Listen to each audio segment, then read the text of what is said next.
PPG. Saya Liza Sulastri, mahasiswi PPG Daljab Angkatan 3, kategori 1 Kementerian Agama, Prodi Geografi Universitas Negeri Malang, dengan nomor peserta 0923 4000 11072 dengan NIM PPG 2231717145576. Saya guru geografi di Madrasah Alia Al-Karim, Kecamatan Pondok Kelapa, Kabupaten Bengkulu Tengah. Pada hari ini, pada tanggal 13 Desember tahun 2022, saya akan melaksanakan kegiatan praktek pembelajaran dengan mengambil materi pokok sumber daya alam dengan submateri pengelolaan dan pemanfaatan sumber daya alam yang berwawasan pembangunan berkelanjutan dengan menggunakan model pembelajaran Problem Based Learning atau PBL. Terima kasih.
Masih ada bayinya yang berada di luar, yang laki-laki? Nggak ada. Nggak ada sampah di kiri kanan? Nggak ada. Lengkap. Oke, cek dulu ya kehadirannya. Muhammad Solihin, Farel Aprian Dinata, Ardiansa Fadlan, Rasio Fatur, Iksan Fauzi, Rani Sulistiawati, Najma, Alfita, Hatna, Yesi, Evi, Nida, Siti, Danas, Randy, Kencu, Muhammad Alwi. Oke, semuanya sudah hadir di sini. Sebelum ibu mulai, mana bukunya? Ibu tulisnya silakan dibuka sebelum kita mulai. Saya ibu akan menampilkan ada sedikit mengecek tingkat kefokusan kalian sebelum kita mulai belajar. Lihat ke depannya. Lihat ini ke depan. Tuh. Sebelum ibu mulai, biarkan ibu fokus dulu. Kalau kita sebelum kita belajar, ini sudah benar atau pikiran kan masih berada di luar kelas. Nih saya lihat di layar, ada beberapa tulisan dan warnanya. Fajar. Hijau. Evi. Hijau. Senju. Coklat. Aduh, belum fokus ini. Ini apa, Nak? Randy. Coklat. Najma. Merah. Terus Solehin. Kuning. Oke. Coba Senju ulang sekali lagi. Kuning. Kuning. Oh, udah fokus berarti Senju ya. Oke, baiklah. Nah, sebelum itu sudah Ibu cek berarti sudah mulai fokus. Senju tadi nggak fokus, sekarang sudah fokus dia. Oke, ini adalah pembelajaran kita hari ini melanjutkan materi kita yang minggu kemarin, yaitu pengelolaan sumber daya kehutanan berwawasan lingkungan berkelanjutan. Mana minggu kemarin kita belajar tentang pengelolaan sumber daya pertambangan dan kelautan. Nah, sebelum Ibu mulai itu saya kasih tahu dulu tujuan pembelajaran kita hari ini. Di mana tujuan pembelajaran hari ini ada 3. Yang pertama, setelah mempelajari materi ini diharapkan kalian bisa mengetahui bagaimana bentuk pemanfaatan dan pengelolaan sumber daya alam kehutanan yang ada atau yang benar yang ada di tempat tinggal kalian. Terus yang kedua, setelah menganalisis dampak pengelolaan dan pemanfaatan sumber daya alam kehutanan, kalian bisa tahu loh apakah di daerah tempat kalian sudah berbentuk berwawasan menggunakan prinsip pembangunan berkelanjutan. Dan yang terakhir, melalui kegiatan ini nanti kalian sudah bisa belajar untuk menyajikan sebuah laporan hasil bagaimana dampak dari pengelolaan dan pemanfaatan sumber daya alam itu sesuai dengan prinsip-prinsip pembangunan berkelanjutan atau tidak. Itu tujuan pembelajaran kita hari ini. Terus berikutnya adalah teknik penilaiannya. Teknik penilaian yang Ibu ambil nanti ada 2. Yang pertama adalah penilaian kognitif, yaitu ada ujian tertulis di akhir pembelajaran kita nanti. Dan yang kedua adalah penilaian keterampilan. Yang pertama adalah mengidentifikasi masalah. Bagaimana cara kalian mengidentifikasi masalah yang kalian temui nanti. Terus yang kedua adalah menyimpulkan. Simpulan apa? Artinya kalian mencari sebuah solusi dari dampak permasalahan tersebut. Terus yang berikutnya adalah menanggapi saran, apa kira-kira baik untuk teman-teman kalian nanti dan bagaimana cara mengajukan pertanyaannya seperti apa. Dan yang terakhir adalah mengikuti kegiatan diskusi secara aktif. Itu adalah teknik penilaian Ibu hari ini. Ada pertanyaan sampai di sini? Oke. Kalau nggak ada kita mulai ya. Nah, sebelum kita masuk ke sumber daya kehutanan, yang pertama kita mengulang sedikit materi minggu lalu. Kita sudah pelajari tentang sumber daya kelautan dan pertambangan. Ada yang masih ingat apa hasil dari pengelolaan dan dampak dari pemanfaatan sumber daya tambang minggu lalu? Atau Ibu sebut nama aja. Pertambangan, apa dampak yang bisa dihasilkan yang diakibatkan oleh sumber daya pertambangan minggu lalu? Apa yang pertama dampaknya? Dampak positifnya menambah devisa negara. Terus dampak negatifnya rusaknya lahan. Bahwa dampak positifnya adalah menambah penghasilan negara dan dampak negatifnya adalah rusaknya lahan. Untuk yang sumber daya kelautan, apa dampak positifnya kemarin? Rusaknya terumbu karang. Terus kalau dampak positifnya apa kalau yang rusaknya terumbu karang? Positifnya dari pengelolaan sumber daya laut.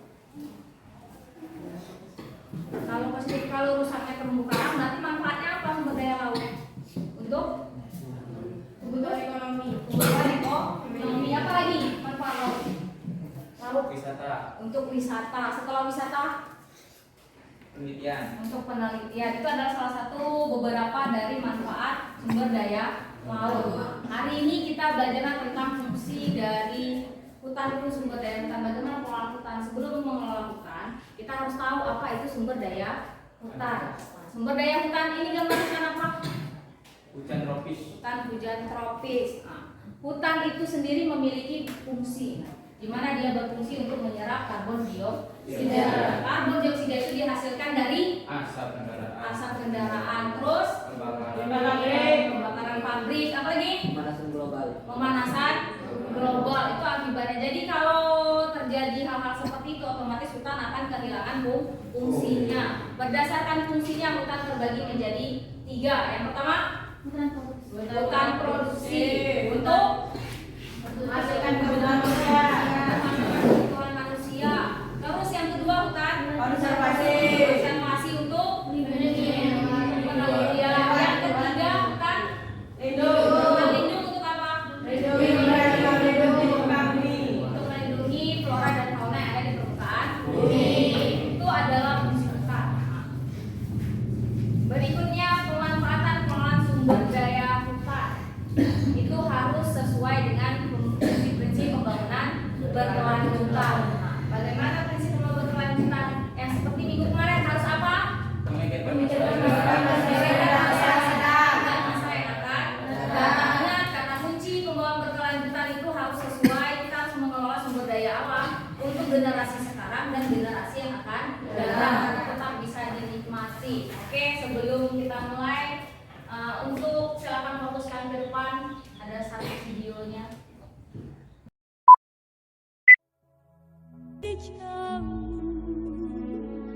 Tidakkan hilang dari kalbu tanahku yang ku cintai, engkau. Masalah kehutanan menjadi salah satu yang selalu dan terus disoroti Wahana Lingkungan Hidup Indonesia Kalimantan Tengah. Perizinan yang dikeluarkan pemerintah terkait masalah kehutanan berdampak negatif bagi alam di Kalteng. Deforestasi yang semakin meluas membuat wilayah-wilayah di Kalteng menjadi daerah rawan bencana. Kebakaran hutan liar terjadi disebabkan karena adanya peningkatan kebutuhan akan kayu, baik di pasar lokal maupun internasional. Untuk itu, pemerintah diharapkan bisa memberikan solusi dalam permasalahan ini, sehingga kegiatan penebangan liar ini tidak terjadi dengan begitu mudah. Alih fungsi menjadi pemukiman penduduk terjadi karena kurangnya lahan di daerah pemukiman, sehingga daerah hutan menjadi alih fungsi untuk membangun perumahan di daerah hutan. Oke, itu tadi tentang bagaimana orang mengelola dan memanfaatkan sumber daya hutan sehingga mengakibatkan beberapa dampak. Nah, yaitu terjadinya alih fungsi lahan. Nah, di mana hutan itu dikelola menjadi ada bahan pertambangan, ada menjadi lahan pemukiman dan masih banyak yang lain. Nah, sekarang tugas kalian adalah mencari permasalahan yang terjadi akibat dari pengolahan sumber daya hutan yang ada di daerah tempat tinggal kalian.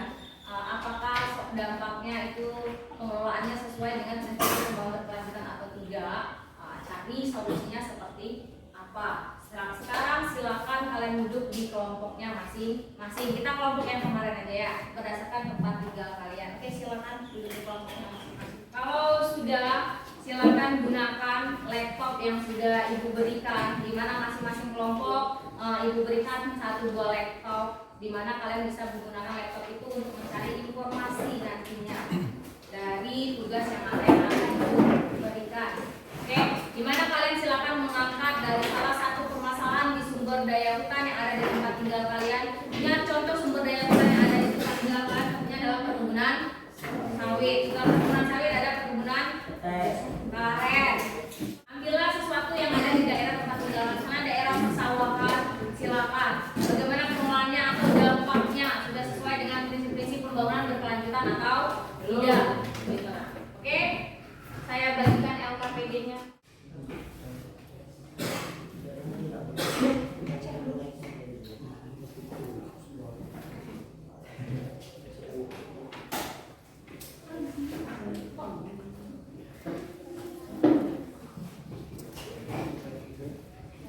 Berdasarkan LKPD yang sudah diberikan, silakan isi.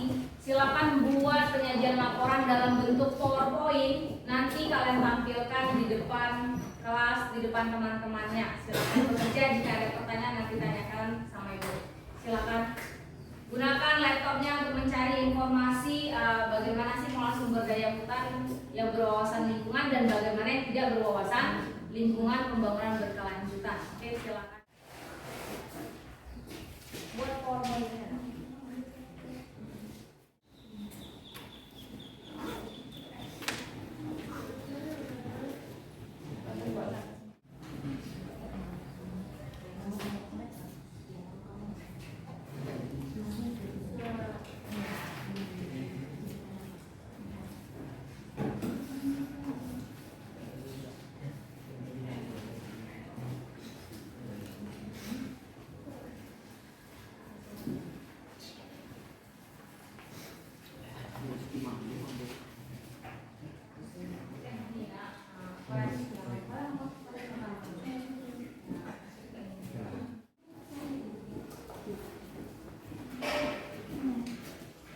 Oke, silakan lihat di depan. Satu dampak dari pengelolaan sumber daya hutan adalah terjadinya alih fungsi lahan. Apa itu alih fungsi lahan? Nah, alih fungsi lahan itu adalah salah satu konservasi lahan yang semula dia memiliki manfaat positif menjadi berdampak negatif. Contohnya seperti gambar ini adalah gambar sawah. Lahan sawah dijadikan apa? Perumahan. Terus ini adalah gambar hutan dijadikan pertambangan. Nah, itu adalah salah satu contoh alih fungsi lahan. Nah, jadi daerah lahan yang semula dia memiliki fungsi positif, yang sawah dijadikan sawah, terus yang hutan dijadikan untuk hutan, ternyata dialihfungsikan menjadi lahan pertambangan ataupun menjadi pemukiman penduduk. Berikutnya yang kedua, ini adalah salah satu dampak dari pemanfaatan sumber daya alam yang tidak sesuai dengan prinsip pembangunan berkelanjutan. Yang pertama yaitu tanam dulu. Yang kedua, lahannya menjadi rusak. Lahannya jadi rusak, yaitu membuatkan terbentuknya lubang yang besar. Terus laut menjadi kotor, tidak mengelolanya dengan baik. Terus ada juga pantai menjadi banyak sampah. Itu akibat dari pengelolaan sumber daya alam yang tidak sesuai dengan prinsip pembangunan berkelanjutan. Berikutnya, ini adalah salah satu cara. Ada beberapa cara yang Ibu tampilkan, di mana cara menjaga kelestarian sumber daya alam. Yang pertama dengan cara apa? Reboisasi.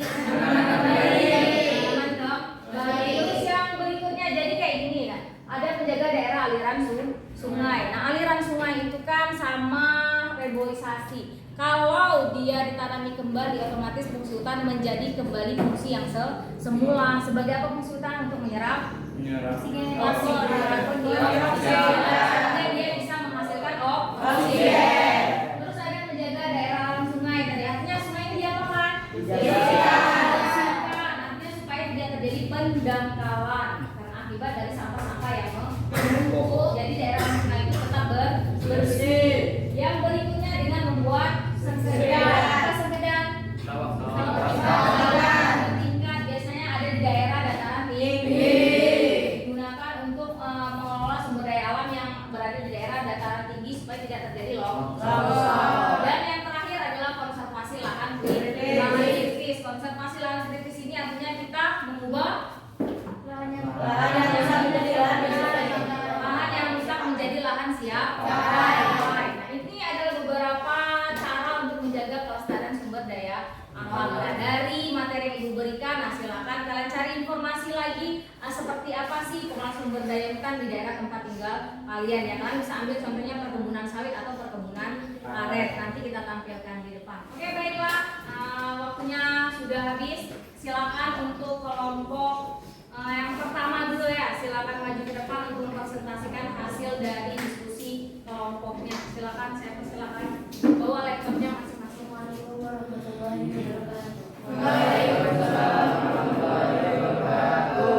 Kami dari kelompok 1 yakni SDA Kehutanan akan menyampaikan hasil dari diskusi yang telah kami lakukan di minggu kemarin. Sebelumnya saya akan memperkenalkan nama-nama kelompok saya.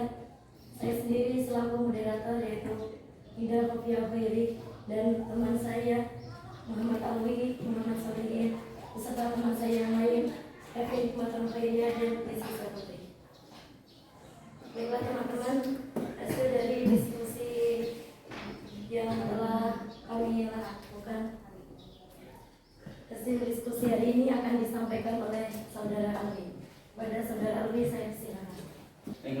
Assalamualaikum warahmatullahi wabarakatuh.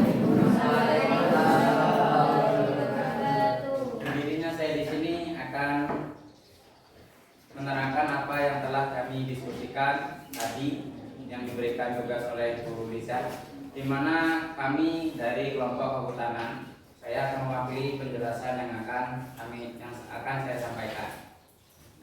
Jadi kami kelompok kehutanan mengangkat sebuah masalah, yaitu alih fungsi lahan di Desa Linggardaling, Kecamatan Pondok Kelapa, Kabupaten Bengkulu Tengah, yaitu di desa kami sendiri.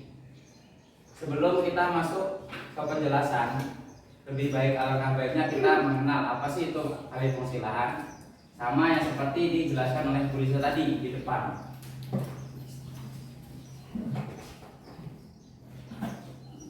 Jadi bisa dilihat di sini.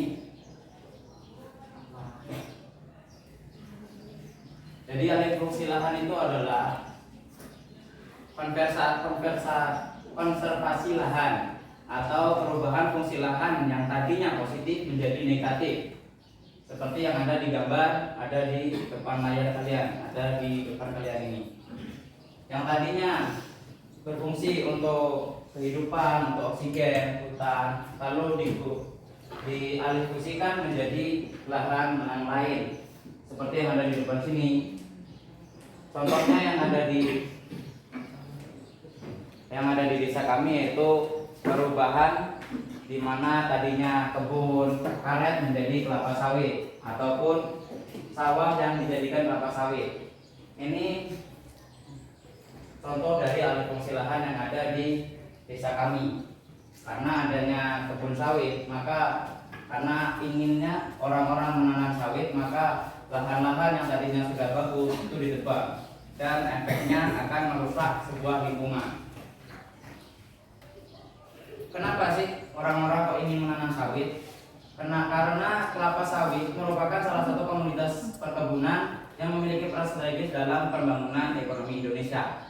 Jadi di mana kelapa sawit sekarang yang harganya naik itu membuat para petani-petani ataupun pekerja-pekerja sawah yang ada di desa kami itu menginginkan menjadi kebun sawit karena harganya yang mahal.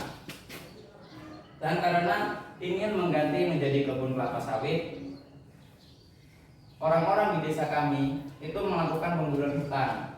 Salah satunya ada contohnya di depan sini, di mana yang tadinya kebun karet akhirnya ditebang untuk ditanami sawit. Terus yang di bawah ini juga sama, yang tadinya kebun karet menjadi kebun kelapa sawit. Ini adalah hal yang pertama kenapa orang-orang ingin menjadikan kebun kelapa sawit.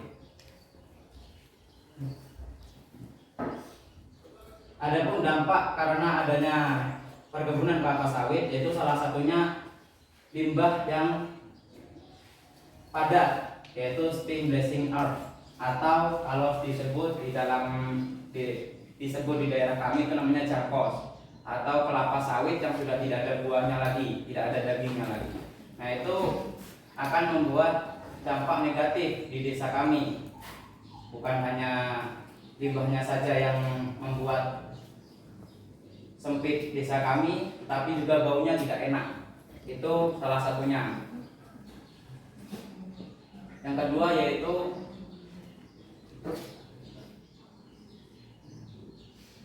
yaitu foam atau limbah cair yang dihasilkan oleh pabrik sawit atau industri sawit. Karena adanya foam ini, maka tanaman-tanaman di sekitarnya karena limbah cair ini akan menjadi rusak, ataupun ketika air ini mengalir di sungai, maka ekosistem sungai akan menjadi rusak.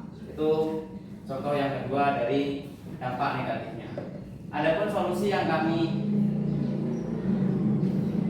berikan untuk mengatasi semua dampak-dampak tersebut, yaitu yang pertama reboisasi, seperti yang Ibu Lisa terangkan, di mana reboisasi ini bisa membuat perkebunan yang tadinya gundul, hutan yang tadinya gundul akan ditanami kembali supaya hutan menjadi seperti semula. Yang kedua yaitu melakukan pengolahan limbah dengan benar. Ini adalah langkah kedua, solusi kedua, di mana ketika kalian ingin menyelesaikan solusi dari dampak-dampak yang ada tadi. Salah satunya jangkos tadi atau spin basing edge. Itu ketika kita mengolahnya dengan baik, itu bisa menjadi pupuk organik. Kita gunakan lagi untuk pupuk-pupuk sawit yang ada di desa. Terus yang kedua yaitu limbah cairnya. Kita mungkin bisa membuat kolam agar supaya limbah cair tersebut tidak kemana-mana, agar tetap di daerah situ saja. Terus yang ketiga yaitu menggunakan bahan yang ramah lingkungan. Nah, ini berkaitan dengan yang nomor 2 tadi, di mana spin basing edge itu bisa digunakan untuk pupuk organik. Jadi ini saling berkaitan, di mana karena adanya spin basing itu bisa dijadikan pupuk, jadi mengurangi limbah yang ada di sana, terus juga menguntungkan membuat bahan-bahan organik. Terus yang keempat yaitu tidak membuang sampah di sungai atau sumber air lainnya. Ini salah satunya untuk membuat kelestarian agar tetap terjaga. Yang kelima yaitu rutin melakukan upaya pembersihan sumber air atau mata air, di mana ada contohnya di depan sini. Kami menggalakkan di desa yaitu seminggu sekali ataupun setengah bulan sekali itu untuk membersihkan sungai-sungai yang ada di desa kami agar supaya tidak tercemar. Ini solusi yang bisa kami sampaikan, dan penjelasan yang bisa saya sampaikan hanya sekian. Mungkin ketika ada kurangnya atau lebihnya saya mohon maaf kalau belum jelas. Terima kasih. Wassalamualaikum warahmatullahi wabarakatuh. Dan saya kembalikan kepada moderator. Terima kasih untuk saudara Rocky. Baiklah teman-teman, itulah tadi hasil dari diskusi kelompok kami. Sebelum saya tutup presentasi dari kelompok kami, adakah pertanyaan ataupun ada yang dari penjelasan tadi?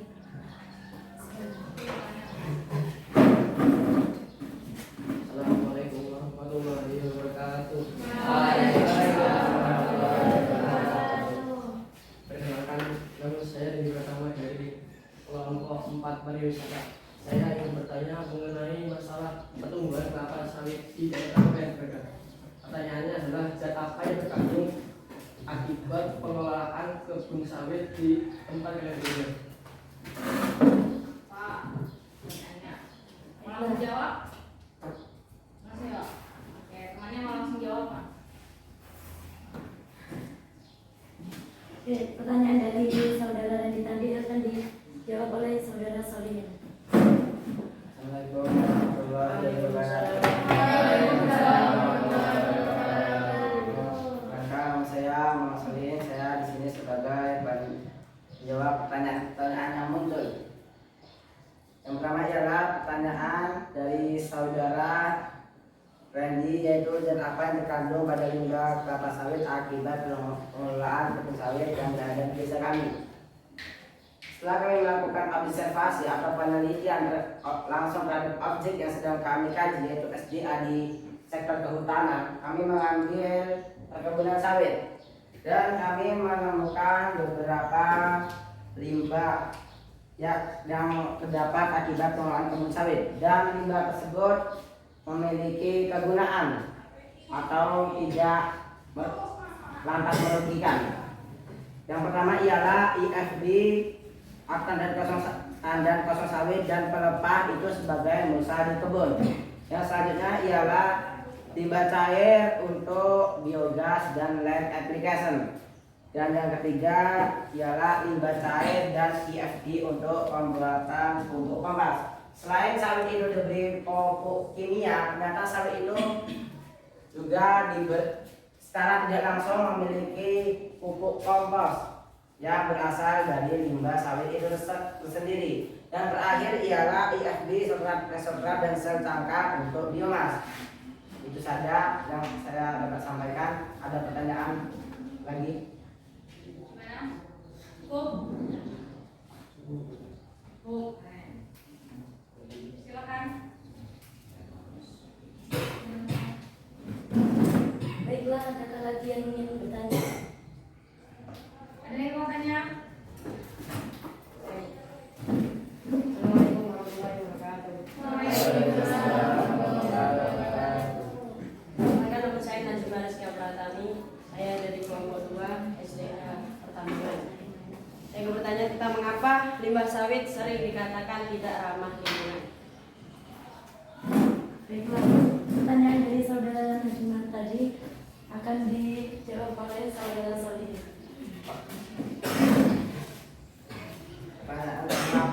limbah sawit sering dikatakan tidak ramah lingkungan.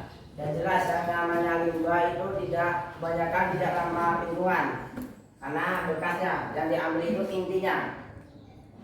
Jadi penyebab utama limbah sawit itu dikatakan tidak ramah lingkungan ialah limbah sawit itu merupakan penyebab hilangnya unsur hara yang berada di tanah.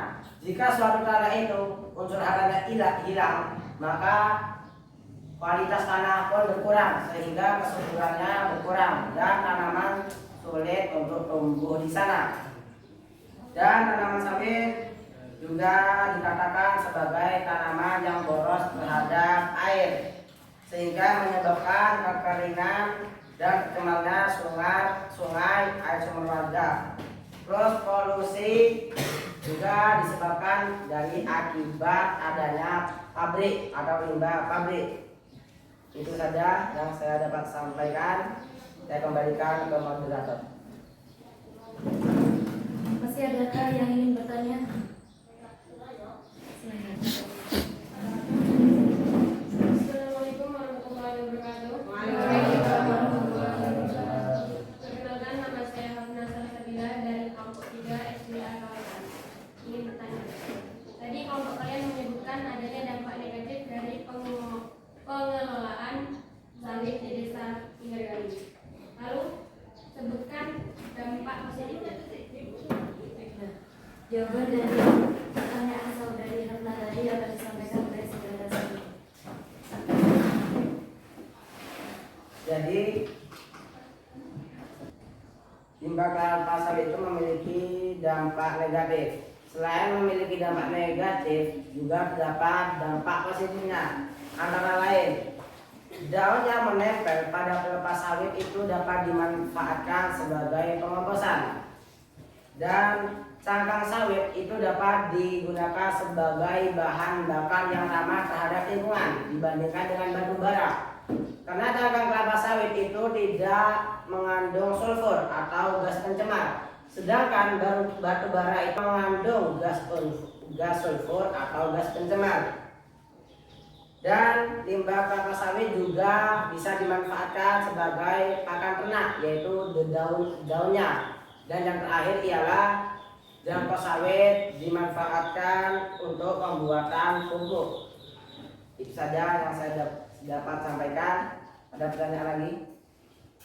Cukup? Ada pertanyaan lagi? Cukup, saya akhiri. Wassalamualaikum warahmatullahi wabarakatuh. Saya kembalikan ke moderator. Untuk selanjutnya, adakah yang ingin memberi kritik ataupun saran dari hasil presentasi kami tadi? Silakan. Assalamualaikum warahmatullahi wabarakatuh. Waalaikumsalam warahmatullahi wabarakatuh. Saya dari kelompok 4 sumber daya pariwisata ingin memberi kritik tentang presentasi hari ini. Setelah dilihat, saya berpendapat bahwa kelompok kehutanan ini sudah cukup baik dalam mempresentasikan hasil yang telah kita pelajari selama ini. Dan saya hanya ingin memberi apresiasi, semangat selalu, dan semoga kedepannya menjadi lebih baik lagi. Siapa semua?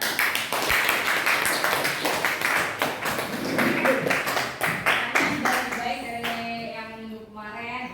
Semoga kedepannya menjadi lebih Baik, baik. Moderator. Baiklah, terima kasih dari apresiasi tadi. Sebelum saya tutup, saya sendiri selaku moderator apabila ada salah, saya mohon maaf kepada Allah, saya mohon ampun. Taufiq wal hidayah. Wassalamualaikum warahmatullahi wabarakatuh. Adalah hasil dari presentasi dari kelompok 1, di mana mereka mengambil tema yaitu pengelolaan kebun sawit.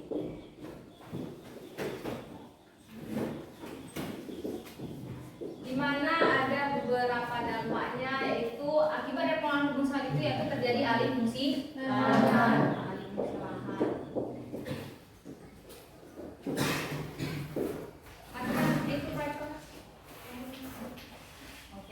Alih fungsi lahan ini ternyata memiliki dampak-dampak negatif. Yang pertama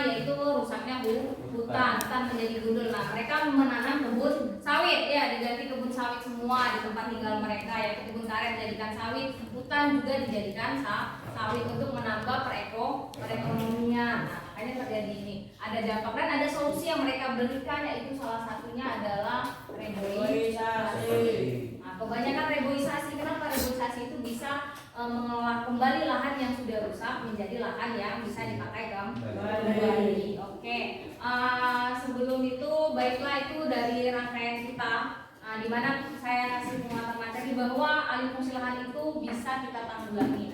Yang pertama dengan reboisasi, terus bisa juga dengan sistem tebang pilih. Daerahnya bisa kita pilih, artinya tidak terlalu dekat dengan pemukiman warga. Agar apa? Agar dampak yang dijelaskan oleh kelompok satu tadi, seperti kayak PUM tadi, apalagi kayak jangkos tadi, itu bisa dimanfaatkan kembali oleh warga sekitar. Jadi apa tadi? Jadi pupuk organik, terus menjadi bahan bakar apa tadi ya? Bahan bakar kayak tidak banyak mengandung sulfur tadi kan? Itu bisa dimanfaatkan, malah lebih baik daripada pemanfaatan sumber daya tambah batu bara. Otomatis dengan seperti itu, kalau semua warga atau daerah tempat tinggal kalian memanfaatkannya berdasarkan menjaganya dengan cara prinsip pembangunan berkelanjutan, otomatis akan terwujud namanya pembangunan berkelanjutan. Artinya sumber daya alam itu bisa kita konsumsi hingga generasi sekarang dan generasi yang akan datang, karena akan lebih sedikit menghemat sumber daya alam tambang. Oke, ada pertanyaan sampai di sini? Bisa? Oke, saya minta satu orang untuk menyimpulkan hasil pembelajaran kita hari ini. Siapa? Oke, silakan.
Setidaknya sudah tidak ada lagi yang terlalu fokus dengan membaca buku ataupun catatannya. Terus yang kedua, sudah ada yang berani menyimpulkan ataupun memberi saran yang ke teman kelompok yang maju. Untuk pertemuan berikutnya, semoga kita bisa bertemu di awal semester yang baru. Oke, terima kasih. Jika ada kekurangan atau ada pertanyaan tentang materi ini yang belum jelas, kalian bisa lihat di Google Drive yang sudah saya upload, yang linknya akan saya bagikan di grup kelas kalian nanti. Oke, ada pertanyaan sampai di sini?